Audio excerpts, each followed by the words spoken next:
Hello viewers, আসসালামু আলাইকুম রহমতুল্লাহি ওবরাকাতুহ। কেমন আছেন সবাই? আশা করি সবাই ভালো আছেন। সবাইকে আওয়ার জার্নি স্টোরিজে স্বাগতম আজকের ব্লগটি দেখার জন্য। আজকে ভ্রমণ করব আমি আমের দেশ সিল্ক সিটি রাজশাহী হতে রাজধানী ঢাকার উদ্দেশ্যে। আর টুরমিট হিসেবে বেছে নিয়েছি কোরিয়ান ব্র্যান্ডের গতিদানব শ্যামলী হুন্দাই বাসকে।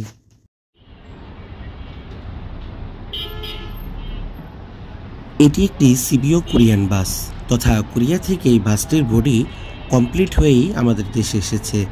প্রায় ৫-৬ বছর বয়স হয়েছে এই বাসটির, এখনও নতুনের মতো ফিটফাট হয়ে আছে।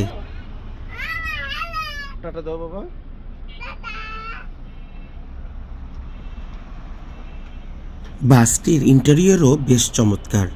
বিজনেস ক্লাস ফরমেশনে সিট বসানো হয়েছে। প্রতি সিটের ভাড়া ১১০০ টাকা। আমাদের দেশের রাজশাহী, চাঁপাইনবাবগঞ্জ, নওগাঁ, কুষ্টিয়া, যশোর এই অঞ্চলগুলোতে কি পরিমাণ যে গরম পড়ে গরমের দিনে, সেটা আসলে নতুন করে বলার কোনো প্রয়োজন আছে বলে আমি মনে করি না। যারা এই অঞ্চলে এসেছেন বা এই অঞ্চল সম্পর্কে যাদের কিছুটা ধারণা আছে অথবা যারা থাকেন তারা তো জানেনই। আর যারা কখনো এই অঞ্চলগুলোতে গরমের সিজনে আসেন নাই তাদেরকে বলবো আপনারা গরমে না এসে শীতের সিজনে আসুন। আপনাদের কাছে ভালোও লাগবে এবং ঘুরেও মজা পাবেন।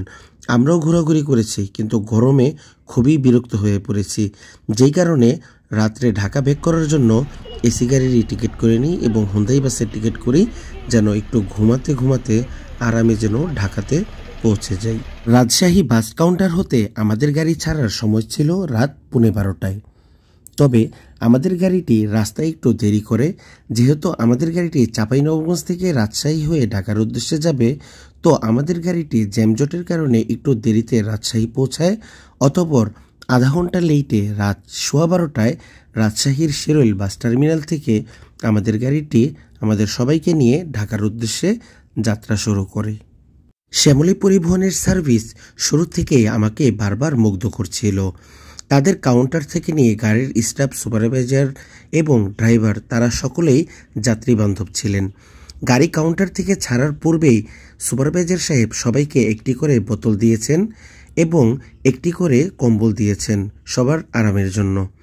তো আমাদের গাড়িটি রাজশাহী টার্মিনাল থেকে বেরিয়ে ঢাকার উদ্দেশ্যে যাত্রা শুরু করেছে।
আগেই বলেছিলাম যে আমি আসলেও রাজশাহী থেকে ঢাকার উদ্দেশ্যে কোনো ব্লগ করার জন্য মূলত জার্নিটি করিনি। মূলত উদ্দেশ্য ছিল একটু আরাম করব, ঘুমাবো। তো এমনই হয়েছে যে রাজশাহী থেকে বাস ছাড়ার 10-15 মিনিটের মাথায় যে এক ঘুম দিয়েছি, সেই ঘুম ভেঙেছে আমার নবীনগর আসার পরে। তো এই ছিল অবস্থায়। মাঝ রাস্তায় যে আপনারা ভিডিওর যে অংশটুকু দেখলেন যমুনা সেতুর, এটা ছিল মূলত আমার এর আগের দিন রাত্রের যে যমুনা সেতুতে কী পরিমাণ জ্যাম পড়েছিল সেটা একটু আপনাদেরকে মূলত এই ভিডিওর মাধ্যমে একটু দেখালাম, যে প্রচুর পরিমাণে জ্যাম ছিল রাস্তাতে, এবং এটাও একটা বিরক্তির কারণ ছিল। অর্থাৎ এর আগের দিন রাত্রে যে জার্নিটা করেছিলাম সেই জার্নিটাও যে মোটামুটি কিছুটা বিরক্তিকর ছিল এই জ্যামের কারণে, সেটাই একটু আপনাদেরকে জানানোর উদ্দেশ্য ছিল।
আমাদের গাড়িটি রাজশাহী হতে ঢাকা আসার পথে কোনো ধরনের ব্রেকও দেয়নি। রাত্রে যদি ব্রেক দিত তাহলে একটু জাগ্রত হতে পারতাম, একটু হাঁটাহাঁটি করতে পারতাম, ভালো লাগতো।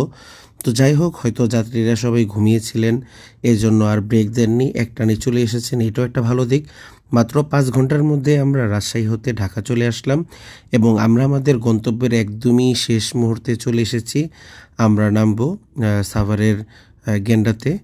তো আলহামদুলিল্লাহ খুব ভালো জার্নি হয়েছে। আল্লাহ তাআলা নিরাপদে আমাদেরকে পৌঁছে দিয়েছেন। খুব ভালো একটা জার্নি হয়েছে, নিরাপদ একটি জার্নি হয়েছে এবং ক্লান্তি দূরকারী একটি জার্নি হয়েছে। সবকিছু মিলিয়ে আলহামদুলিল্লাহ আল্লাহ তাআলার কাছে লাখো কোটি শুকরিয়া যে তিনি একটি ভ্রমণ উপহার দিয়েছেন এবং শ্যামলী পরিবহনের প্রতিও কৃতজ্ঞ আমি যে তারা তাদের স্টাফ, তাদের কাউন্টার, তাদের গাড়ি সবকিছুই ভালো লেগেছে। সবকিছু মিলিয়ে জার্নিটা বেশ উপভোগ করেছি। আজকের মতো এখানেই শেষ করছি। দেখা হবে পরবর্তী ভিডিওতে। আল্লাহ হাফেজ। আসসালামু আলাইকুম ওয়া রাহমাতুল্লাহি ওয়া বারাকাতুহু।